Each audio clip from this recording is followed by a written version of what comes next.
अस्सलाम वालेकुम नाजरीन, मैं हूं तारिक इस्माइल सागर। नाजरीन, तुर्की के सदर रजब तैयब उर्दगान ने यूएनओ में जो ईमान अफरोज खिताब किया और जिस तरह उन्होंने इसराइली साम्राज्यियत के धज्जियां बखेरी और दुनिया को ये बताया कि उनकी आंखों के सामने किस तरह इसराइल गुंडागर्दी कर रहा है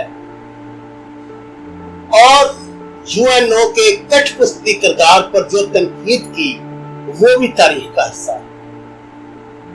उन्होंने तुर्की पहुंचने के बाद पहला बयान ये दिया है कि वो ईरान से तेल खरीदेंगे और ईरान से तजारत में इस वक्त करीबन $7.5 अरब की उनकी सालाना तजारत है ईरान से, जिसका हुजम उनके ऐलान के मुताबिक $30 अरब होगा।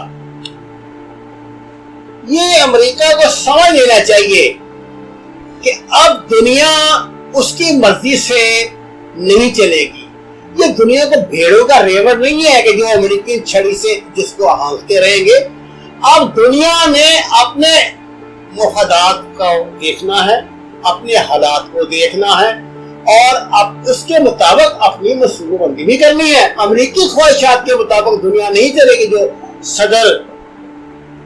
जो अमेरिका सदर ट्रंप बार बार ये बात कहते हैं ना कि दुनिया को ये करना चाहिए, दुनिया को ये करना चाहिए, तजारत में ये करें, फलां ये करें, वो करें, आप इसको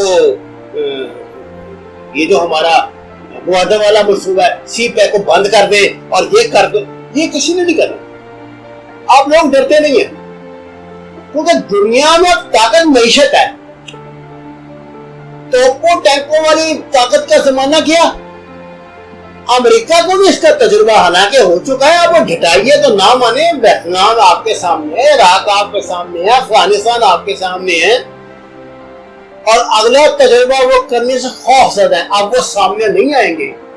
ये जो आप लोग ये सुन रहे हैं ना कि अमेरिका जी कुछ दिनों तक पाकिस्तान से कहेगा कि मैं बलूचिस्तान में अड्डा दो जी ईरान के खिलाफ कार्रवाई के लिए, तो ये इतना आसान नहीं है। अब पाकिस्तान में वो पहले वाले हुक्मरान नहीं है कि उसको अड्डा दे देंगे। तैयब उर्दगान के इस बयान से पहले चीन ने जो एक बड़ा जखीरा वहां से खरीदा है ईरान से तेल का, उस पे सदर ट्रंप ने चीन पे मजीद नई पाबंदियां लगा दी हैं। ये हैरत की बात है कि सदर ट्रंप भी खुद को यूएनओ समझ रहे हैं, खुद को वो पूरी दुनिया का मालिक ही समझ रहे हैं, जबकि दुनिया उनके इस बालादस्ती को मानने के लिए तैयार नहीं है। चीन ने डट कर बयान दिया है कि वो किसी अमेरिकी पाबंदी की परवाह नहीं करेगा और ईरान से तजारत करेगा। और मेरी आप बात ये याद रखें, बहुत जल्द यूरोपियन ममालिक भी ये सारा पखंड खत्म कर देंगे, ईरान से सस्ता तेल देंगे। क्यों? उनका दिमाग खराब है कि महंगा तेल खरीदे। दुनिया की अपनी मईशत है, दुनिया ने अपने मुताबिक अपने मुल्क को चलाना है। नाज़रीन, चीन ने अपना मोर्चा ईरान में गाड़ दिया है, याद रखिए। तुर्की बड़ी तजारत करने जा रहा है और अल्लाह पाकिस्तान को भी तौफीक दे तो वो जो हमारी वो गैस पाइपलाइन है इसको मुकम्मल करे। कोई आपको मुंह में नहीं पालेगा, तो खा नहीं जाएगा आपको। अपने मुल्क की मईशत को देखें। आपने ये जो यहाँ पे ये लाके उनके ज़कोटे हम पे मुसलत कर दिए हैं ना IMF के, इससे जान छुड़वाने के लिए ये कुछ करना पड़ेगा। तजारत करें ईरान से, अफगानिस्तान से तजारत करें। जो हमारे हाथ में मंडियां हैं भाई, उनको तो ना खो। इस वक्त दुनिया का सबसे बड़ा मसला तवानाई का असूल है और पाकिस्तान को सेंट्रल एशिया और ईरान से ही तवानाई मिल सकती है सस्ती। तेल गैस यहीं से मिलेगा। ये सेंट्रल एशिया की हम पाइपलाइन बना रहे हैं तो खुदा जाने कब बनेगी। हालत ये है कि आज तक लोग मशहूर हो गए, कराची के करीब आपने जो कुएं खोदे से उनमें तेल निकला है। लोग ये मानने के लिए तैयार नहीं है, लेकिन किसी दबाव पे आपने इसको बंद करवाया। कालाबाग डैम کوئی پاکستانی نہیں چاہتا کہ نہ بنے. یہ لوگ پاکستانی نہیں ہیں جو اس طرح کی بکواس کرتے ہیں اور خود کو لیڈر بھی بنائے ہوئے ہیں. یہ پاکستانی نہیں ہے کہ پتہ نہیں کس کے تنخواہ آ رہا ہے. یہ تو انہوں نے پاکستان کو بننا قبول نہیں کیا تھا. اس کے دادے پردادے نے وہ غفار خان ہے, وہ جو صدیق گاندھی تھا, اس نے تو پاکستان میں مرنا قبول نہیں کیا. اپنی قبر اس نے جلال آباد میں بنوائی تھی, جس کے نام کا ہوائی اڈہ پشاور میں زرداری صاحب نے بنوا دیا تھا. اپنے پیٹی مفادات کے لیے یہ لوگ کتنا گر جاتے ہیں. اب اندازہ کریں یہ کس طرح کے سیاستدان ہیں. کوئی ان کو اللہ نے دماغ نہیں دیا, کوئی ان کو عقل نہیں دی. یہ حسد اور بغض میں اندھے اور کرپشن کے سمندر میں گوتے لگاتے ہوئے لوگ.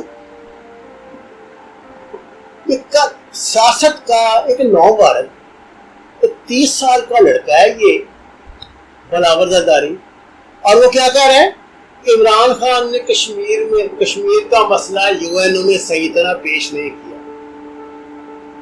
آپ ان لوگوں کے بغض کا, ان کی حسد کا, یہ اتنے چھوٹے چھوٹے بندروں کے دماغ والے لوگ ہیں. یہ کیا لیڈر بنیں گے, کیا قوم ملک کے لیے کریں گے, کیا چلائیں گے اس کو. ناظرین, اب دنیا کا منظرنامہ جو ہے نا وہ یہ الٹ رہا ہے. یہ تاریخ اپنے صفحے الٹ رہی ہے.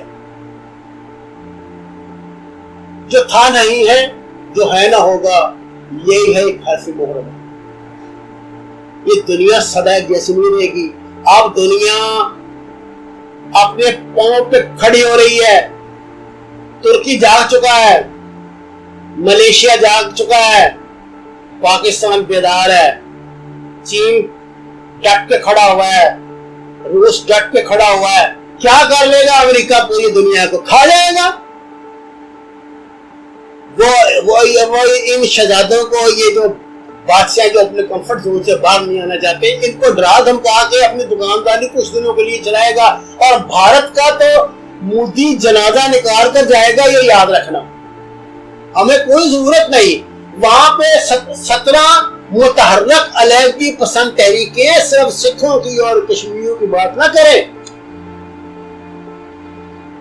وہ تمہارا وہ جو اکھنڈ بھارت ہے نا, وہ بنا کر تمہیں دیں گی. اب آپ کو اس پس منظر میں پیش منظر کو دیکھنا ہے, اس کا جائزہ لینا ہے, اس کو سوچنا ہے, اور اس طرح اپنی پالیسیاں بنانی ہیں. وَمَا عَلَيْنَا إِلَّا الْبَلَاغُ.